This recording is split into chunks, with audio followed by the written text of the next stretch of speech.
Hello everyone, my name is Pacha and welcome to this tour of Isle of the Wild, a zoo that we started around a year ago with the release of the Conservation Animal Pack, not the Conservation Normal Pack. And yeah, the zoo is finally quasi-finished. Why quasi? We will come to that in a moment. But yeah, you can finally also you will be finally also able to play the zoo yourself, as this zoo will be ready to download from the workshop as soon as this video goes live, and then you can explore the zoo for your own. You can play around with it, you can take stuff from it, you can see the animals and take some inspiration from it. But yeah, we started this zoo, as I said, almost a year ago at this point when the conservation pack released, a few weeks later to be in fact. And since then we worked in the zoo over the last year. We added animals from the Twilight pack, we added animals from the Grassland pack, and we also now added an animal from the Tropical pack that you saw a video about, I think 2 weeks ago. So in this video I want to give you a tour of all the stuff in this park, on this little remote island, talk about every stuff in here, everything. But to be clear and to be sure, this will not be an in-depth tour of every small detail in here, because this would possibly take too long. If you want to have that, if you want to have more in-depth tours, more in-detailed tours about every exhibit, every small thing in here, I highly suggest watching the videos about the animals you're interested in, about the exhibits you're interested in. All of them are available on my channel in a special playlist called Isle of the Wild, where also this tour will be found. So if you want to have a more in-depth look into a specific habitat, look in there. And I try to make this tour as short as possible and as exciting as possible, but be warned, this will not be a full in-depth tour of everything, because then, as I said, we will basically be here for multiple hours, I guess. So let's jump in. And yeah, when we start, this zoo was initially planned, as some might know, but if you don't know, this zoo was initially planned as some sort of a research facility, breeding facility, more than an actual zoo.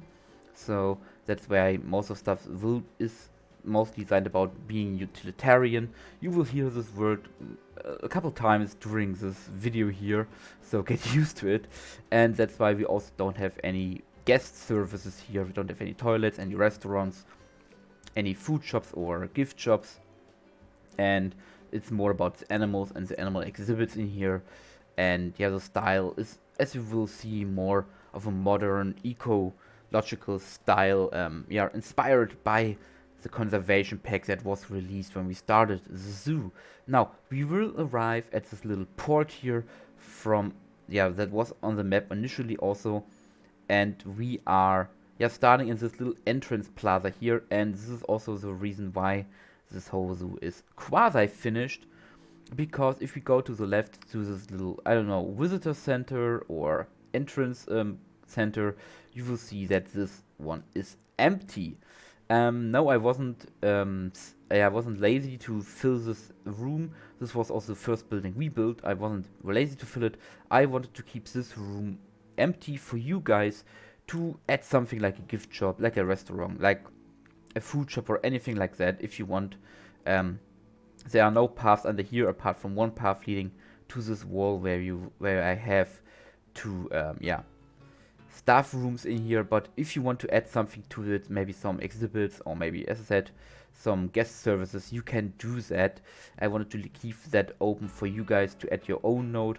Same for this little bit of a patch of grass on this side over here, that has enough space for small habitat for you guys to put in something that you want, that you like to see.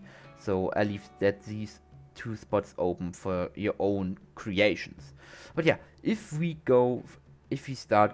follow the path, and we start on the left side. Actually, we will see the right side later, but we start on the left side where we have our first exhibit, which is the striped hyena exhibit, which I made also, I think, made this year, in the beginning of this year I made this exhibit, partially on stream, partially in the video, and it is modeled after the one in Leipzig Zoo, one of my favorite zoos. People who know my channel know that I'm adoring Leipzig Zoo because of its design and innovative habitat layouts. And this exhibit was modeled after their, I think, spotted hyena exhibit it is, but we kind of turned it into a striped hyena exhibit, which also has another side on the other side that we get to in a moment, complete with a mode here, that so we can have very low fences, but the animals still can't get out. And hello, we also, this is something that's also a little bit of a specialty of, Isle of the Wild, is that we land on the roof a couple times. Okay. that every exhibit, every building, every habitat has an indoor area, a fully built indoor area for the animals, so that you can also take some inspiration from that. And you can take some pieces here from that, some blueprints if you want to, but make sure if you're taking blueprints and if you use them in a commercial way or in a public way, make sure to say that they are inspired by my stuff, or that you took them from my stuff. I would highly appreciate that you just don't just copy and declare them as your own. So make sure to do that if you taking some inspiration or some pieces from here. But there's a little bit of an indoor area here, and then we get the second viewing over here with this nice glass view, and a little bit of mesh here where the animals and the guests can smell each other, can sniff at each other, something that a lot of modern zoos tend to do nowadays, where the boundaries between animal and guests are a little bit less strict. But before we go to this exhibit, we still shortly follow this path here to get to the second big viewing point of this habitat, the other side, which is connected to the other one on the other side, but you can also close this up to make two separate exhibits. You could even make two individual habitats out of it with two different animals if you want to do that. But this is the striped hyena exhibit that we made this year. And if we turn on this side, we see the exhibit that I made. That's the first exhibit that I made for the zoo, which is the Siamang exhibit. The exhibit that started the whole zoo, the whole idea of the zoo from the Siamangs, complete with a very classical water mode, very classical wet mode. And this, back then we didn't have the option to let the animals brachiate on different things other than these metal bars. So I had to include them here. Nowadays I would probably do something with ropes or liana or even wood pieces now that this is possible. What we can see, the animals brachiate around here on these metal bars. And there's also this little tower over here that is a bit of a copy from the tower behind. This was me just being a little bit silly and trying to put some stuff in to make it a little bit more interesting. This little crane tower here over here where the animals can actually climb up and climb around in. And you can also see a little bit of backstage over there, a bit of stuff to put stuff in, to put building materials, that is also here. And this was the first exhibit for the zoo. Back then I didn't even know if I would do a whole zoo out of it, or it would grow to that size. The normal plan was to have the 4 animals from the conservation park in here, and then that was it. But it took a little bit longer, as you can see, to fill out the whole zoo. As you also can see, the Siamangs are going inside and out here, which is their indoor viewing area, the indoor space where they can sleep, as you can see here. And they also have a lot to climb over here, a lot to explore and to play around. So we have a lot of paths here. It can be a little bit complicated to find a path, but it is a general layout, a general path around. But we're not going that way, which is the obvious way. We're going this way, past the Siamang indoor area, and past this big building, which we will discover in a moment, to reach our on-island veterinary center. It's a place to care for injured animals, for sick animals, maybe even put animals that are new on the island onto quarantine until they are ready to go into their habitats. And this is also just a place to hide all the stuff like the quarantine and vet buildings. But I try to make it a little bit more nice, a little more modern, with the little cages and stuff here to help animals that are in need. So yeah, also of course it's not open for visitors. If we have visitors on here, the idea was to have like student groups here, school groups, or special selected visitors on this island. Maybe stuff for founding and money and stuff. So at least there's some sort of education here, a little bit of information about the animals, and it's not just blank cages, very quarantine cages that you normally would see in such facilities. But yeah, speaking of, we have this big building here which features our currently on show exhibit animals, and as you see we have the Gila monster, the axolotl, the I think Lehman's poison dart frogs, the golden poison dart frogs, the Danube crested newt, and the terrapin tortoise, and these are just a bunch of exhibits, with also a little bit of a research station over here to also show that also exhibit or small animals are in need of protection and are in need of conservation, and that we need to care for them, that we need to look out for them. They are the terrapins having a lovely time, and that we... Hello, you are a little bit on the ground, yeah, because I sunk them down. That we need to breed them, and that conservation is also not only applying to the big animals, but also the smaller ones. By the way, these lovely signs are made by Lion, and you can find them on the workshop if you want. He made a lovely collection of amazing signs that you can use for totally different and a lot of different stuff. Yeah, nothing special behind this door, just an implied backstage area or an implied workers area, because most of the backstage of the maintenance will happen in front of here, with these little doors sliding open and letting the keepers be able to care for the animals. There are the little frogs. I don't know where these frogs are. Oh, there's one. Yeah, over here.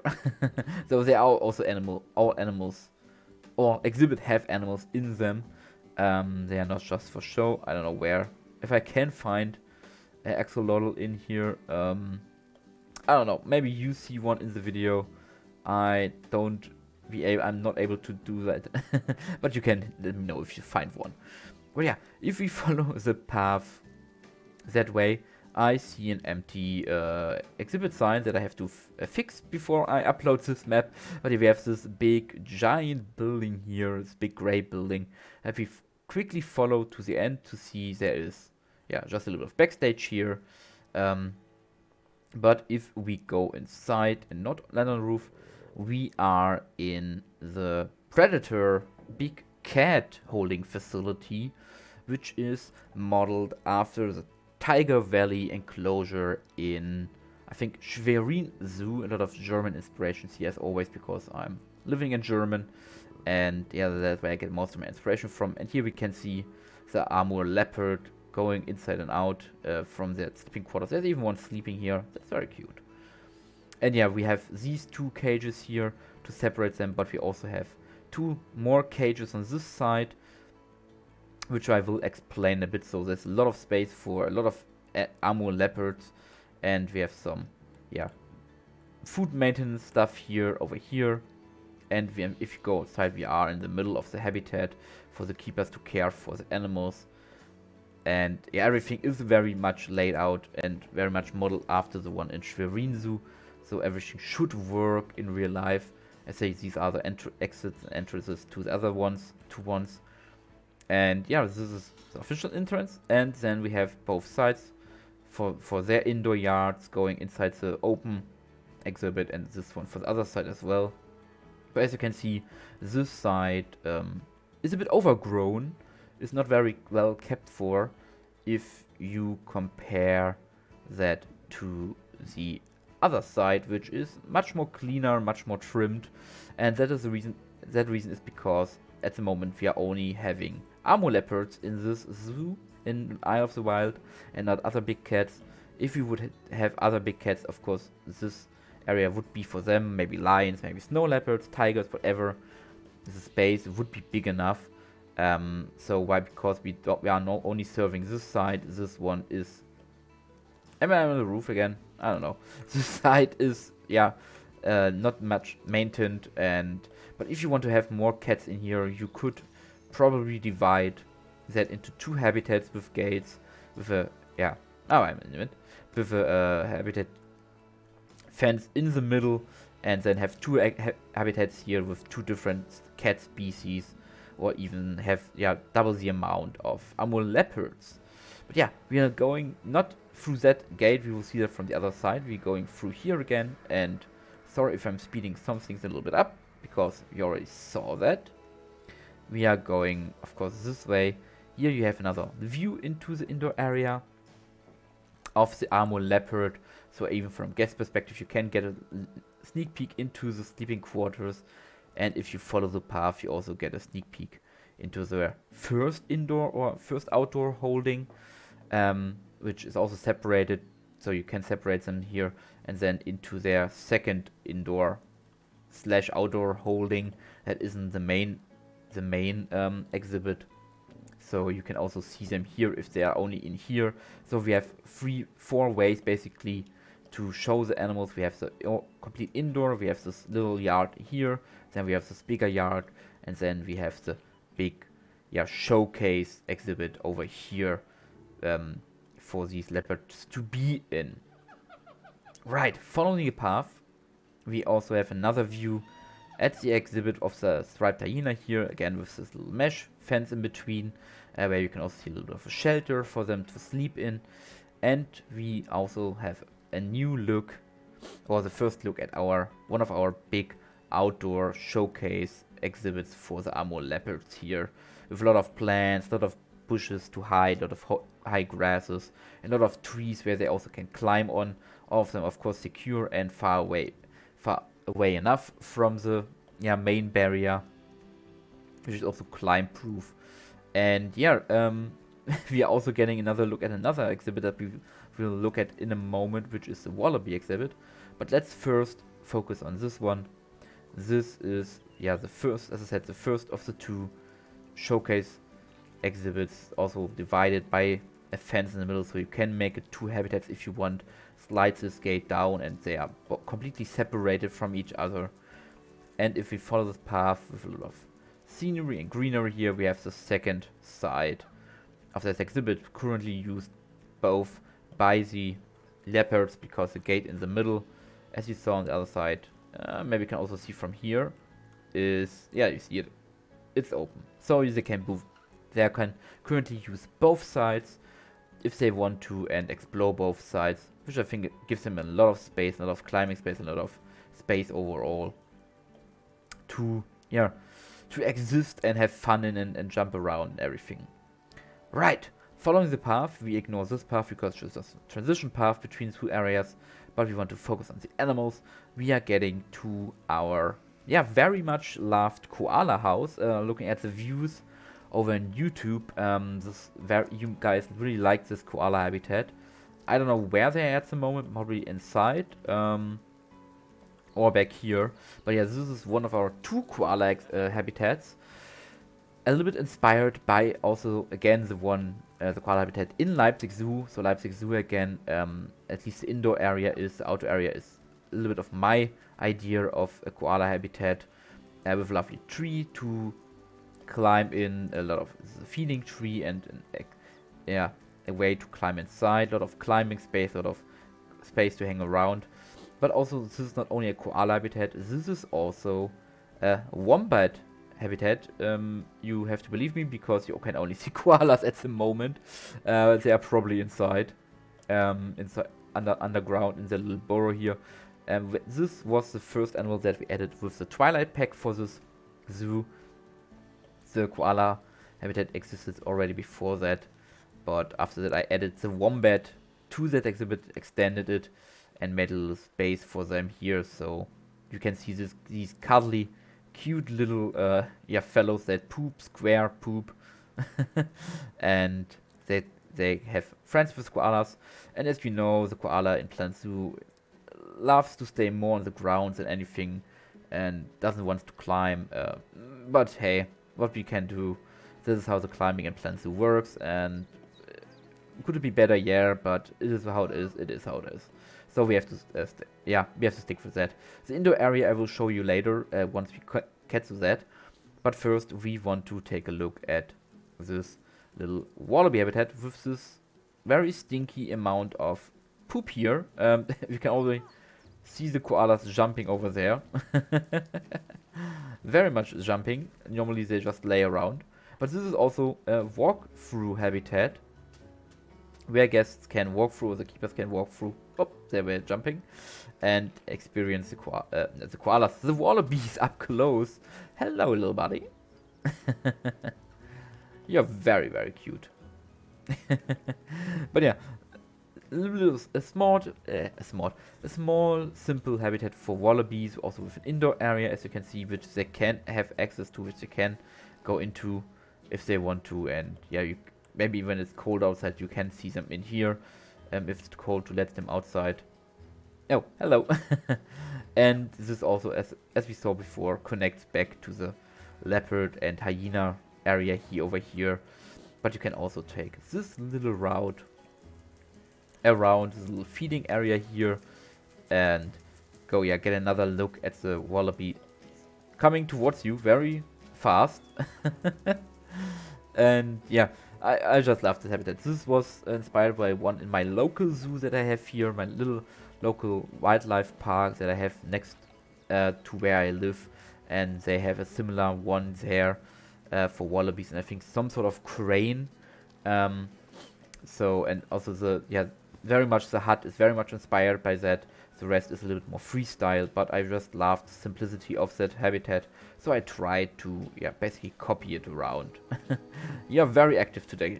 Little wallabies usually just lay around, as I said. But yeah, if we go outside, maybe get another look at the wombats. Probably not. Probably they're still sleeping. Maybe we'll see them later. Maybe they're also inside, where the koala is now heading to. But we will see. We will see. So we're following this path now, and we get to the inside area of the koala habitat, which was, as I said, was inspired by Leipzig once. And yeah, we have a similar one on the other side, also for koalas. They are technically connected. You could connect them, but at the moment in the game, they are two separate ones with two separate families of koalas. And it's just very simple. A lot of sticks, very soft ground. If the koala falls down, they don't hurt each other. And then a lot of trees, a lot of sticks where they can climb around, sleep in, and hang around basically. And the rest of this basically also viewing area is also the utilitarian backstage area, so to say. So 2 in 1, where the keepers can prepare the food or do stuff in maintenance. So it serves at both sides. And if you're lucky and a koala is inside, or no, it's just climbing outside. So this is also another koala habitat over here, which, as I said, is basically the same as the other side, just a little bit of different places, different climbing areas, but otherwise it's basically the same habitat. And before we go to that, we go take a little look at the indoor area for the wombats, which are inside. At least one is inside with these little sleeping boxes here, and another broken. This is also has to change to be wombat, and this was a burrow cam. But burrow cams at the moment cause a little bit of problems with the foliage in Planet Zoo, so I turned it off. If you are not minding the little problems with the flickering of the foliage, you can of course turn it on again. Have a nice little burrow cam in here to see what's going on down under, so to say. And I also have to fix that. That comes on my list. And before we go to that area that you saw probably in the video 2 weeks ago, we are going to our Przewalski wild horses over here. And I wasn't really sure, I'm still not very sure about the barn here that connects two habitats, if it's just too far away from the style of the other habitats, which are a lot of green roofs, a lot of concrete and wood. And if you want to have a different style, you can of course make one and build a different habitat shelter for them. But I just love the idea of having this classical American barn style here. So I want to try it out and go, and yeah, just went with it. And this is our Przewalski wild horse habitat. And as you can see, there is no fence in the background. Also not there, and also not there. This is basically an open habitat, and the story in my head is that this zoo is primarily a habitat or a center for breeding Przewalski's horses, and basically the whole island is Przewalski's wild horse habitat, or they are running a little bit wild around on this island. It's more a Przewalski horse island, so to say, a reservate for these horses, and that's also why this all is fenced off with high fences all around. And this is just like basically their place for medical checkups, for feeding and everything, for looking after them. And usually they could explore, in my mind, the whole area around it and live there to get them a more natural environment and to prepare them also if we bring them back to the wild. But yeah, apart from that, very grassy, very open habitat for them to roam around, to play and to prosper. They also, as I said, they have this little barn here where they can go inside at night if they want to, if they choose to sleep, or if we have to do some medical stuff on them. And as that's more, it's feeding time for these horses, and they are very cute. I love how cute they are, and I would love if Frontier would add more horses to the game, or more equines to the game. Yeah, this is a barn. Very simple, as I said, very utilitarian. There, I said it again. Maybe you can make a counter how many times I said it. It is sadly not functional. The horses can get inside because of their hitbox, but it would be, of course, functional in real life. And you can already see there's another animal hiding on the other side of this barn. And otherwise, there is not much to it. Just a lot of backstage stuff here, a lot of work stuff here for the keepers. Another feeding area for food preparation here. And other than that, yeah, it's very simple. But this barn will also get a second life in Raven Creek at some point. Little spoiler here, or a little foreshadowing here. So we will see this barn again in Raven Creek, but with a different purpose. Hello, yeah, it looks like they can't go through this door. They can go inside this corridor, but they can't fit through the door. At least they couldn't when I built it. Maybe they changed it now. But it's still cool to see them there. Yeah, of course, we are talking about the scimitar oryx, the last animal from the Twilight pack that I added to this island, to this map.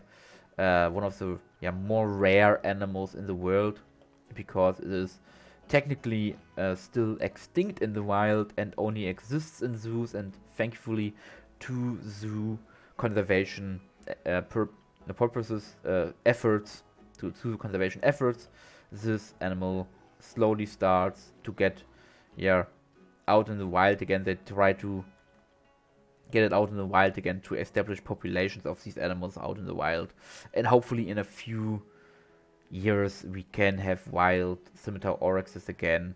Would be very nice, but until this point they are extinct. But yeah, also very simple, a lot of grass, a lot of trees and stuff to sharpen their horns on, and then other than that, nothing much else. Exactly. Right. Before we take the right path, we take a short look to the left, where we have a little bit of food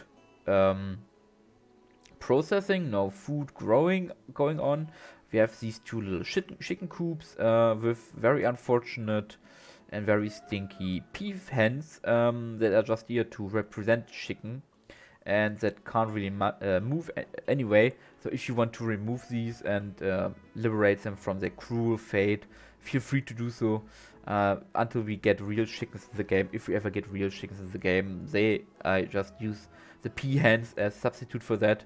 Yeah, these 2 chicken coops to breed some chicken meat for our predators, for our carnivores are here, so we are a little bit self-sustained on this island.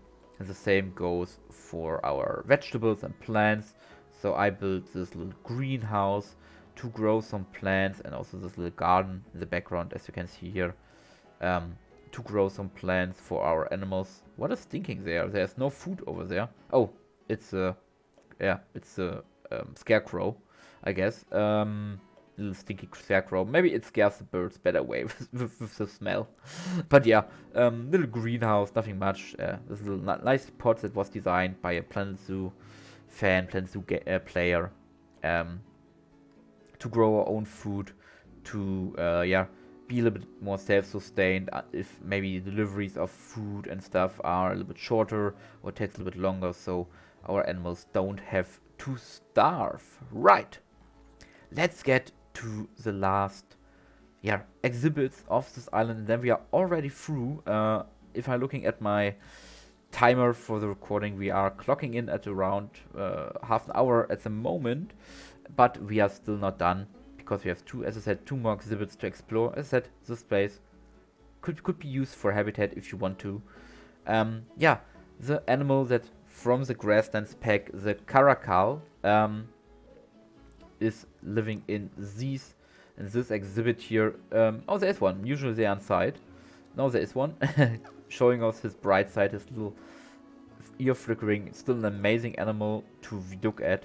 They have these 2 sides that you could, if you want, you could separate via this gate. So you could separate 2 animals. Maybe one has babies, or if you have more animals that you want to have separated. So this little, very much inspired by old cat cages in a lot of zoos.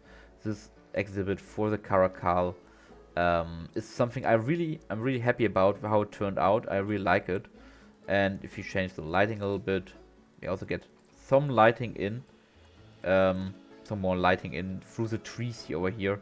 I tried not to fully forest everything up, so still leave some life here. Make it a bit more grassland than a forest. In comparison to Raven Creek, which is very much a forest. And of course, this exhibit also has a backstage while we are visiting the fossa, climbing over. Perfect timing. Thank you, Mr. Fossa, with your weird screams. But we will come to you in a moment. We are going on the roof. We are going through the door, and we are going inside the backstage area for the Caracal, where they are also coming in. My god, as if I planned everything. Or not. Okay, he's going inside. He heard me. Damn it. But yeah, the other one laying in here, sleeping in here. Also, this one can be separated if needed to. And yeah, just a little bit of a utilitarian space here with a backstage door that is leading to the habitat door. Actually, this was the wrong door. This is the right door because it also connects to the Caracal, to the fossa space. And this door then leads back out to the backstage, where you can also access the Wallaby exhibit, as well as the path leading towards the main path again. But yeah, this, as I said, the fossa backstage, one of the last backstages for the place. I have to move this tree, number 34 on my error list today. As I said, very simple as all the other ones. But if you go outside, we of course are standing in front of the last exhibit, the most recent one I made for this map before I finished it up, and this is the fossa exhibit, which you guys seem to love for some reason, and I'm very happy about it, that you guys are so excited about this habitat, and left a lot of comments, a lot of likes, a lot of views on this video. So thank you very much for that. I wasn't even sure if it would be that good when I built it, but you guys seem to enjoy it quite a lot. And this is basically it. This is, as again, is the backstage for the, how was it called? What are you? I don't remember. You are a wombat. Yes. God, my brain is going to slow down. Okay, it's time. Yeah, this was the last exhibit on Isle of the Wild. And if you go out, we see we filled the whole space of the zoo. If you know this, this is a challenge map, story campaign map, and this is all the space we had for the zoo. All the rest is just for show, and we filled every little space in it with something. So yeah, we are finishing this zoo off with that. And as I said, you will be able to download it from the Steam Workshop as soon as the video goes live, and explore it for yourself, and maybe leave some, maybe change some stuff to put new animals in, maybe build some other stuff, maybe take some inspiration from it. But yeah, I hope you liked this little tour. As I said, if you want more in-depth looks at all the individual exhibits, I highly encourage to look up the videos. I do a tour of everything I build at the end of every video, so you can look into that if you're interested about specific stuff for the individual ones. And yeah, with that, this zoo is finished basically, and the next weeks will be mainly Raven Creek videos with the new South American area that I showcased last week. And maybe there will be a new zoo once we get a new DLC in, I think, a month or two, with the summer DLC. Maybe that will also inspire me again to build another new small zoo like the last summer DLC did with this zoo. We will see. Until then, I hope you enjoyed the little tour. Leave a like if you did so, and if you feel especially happy, consider maybe subscribing to the channel. We are going strongly in the direction of 1,000 subscribers, but we are still missing your support if you haven't already subscribed. So you would do me a huge favor and make my day if you would do that. Doesn't cost you anything, and only gives me joy basically. So maybe think about it. But yeah, enough of that. Thank you for watching. Thank you for listening to me, talking about stuff I did. And I hope I see you next week again with a new video. Until then, have a great time, stay safe, and bye bye everyone.